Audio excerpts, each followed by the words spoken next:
Bombs kill at least 17 people in Somali capital Mogadishu.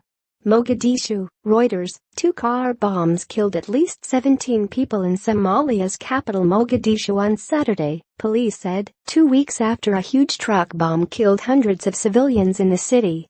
Islamist group Al-Shabaab claimed responsibility for the attacks on Saturday.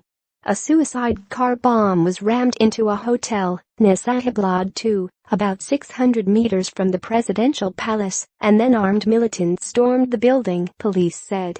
A few minutes later, a car bomb exploded near the former parliament house nearby. Ali Nur, a police officer, told Reuters 17 people, mostly policemen, had died in the blasts. Security forces have entered a small portion of the hotel building. The exchange of gunfire is hellish, he said. The police personnel who died had been stationed close to hotel's gate. The dead also included a former lawmaker, he said. Fighting continued to rage inside the hotel after the blast, and police said the death toll was likely to rise.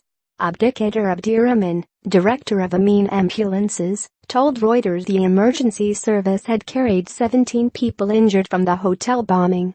A huge cloud of smoke rose over the scene, and a Reuters witness saw over a dozen wrecked cars and blood stains in front of the hotel.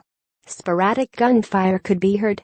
Islamist group Al-Shabaab, responsible for scores of such attacks in the country's long civil war, said it carried out Saturday's bombings. We targeted ministers and security officials who were inside the hotel. We are fighting inside, Abdiaziz Abu Musab, the group's military operations spokesman, told Reuters. He said the hotel belonged to Somalia's internal security minister, Mohammed Abubakar Islo. Al-Shabaab is fighting to topple Somalia's internationally backed government and impose its strict interpretation of Islam's Sharia law.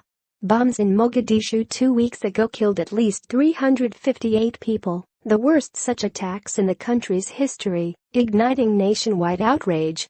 Another 56 people are still missing, believed to have been burned without a trace. Al-Shabaab was widely suspected, but has not claimed responsibility after thousands of Somalis poured onto the streets to protest. Al-Shabaab's attacks are growing in frequency and size as a 22,000-strong African Union peacekeeping force prepares to begin withdrawing. In 2016, 723 people died in 395 bomb attacks in Somalia, according to a report produced earlier this year by Nairobi-based think tank Sahin Research. Additional reporting by Faisal Omar, writing by Elias Buryabarima, editing by Andrew Roche.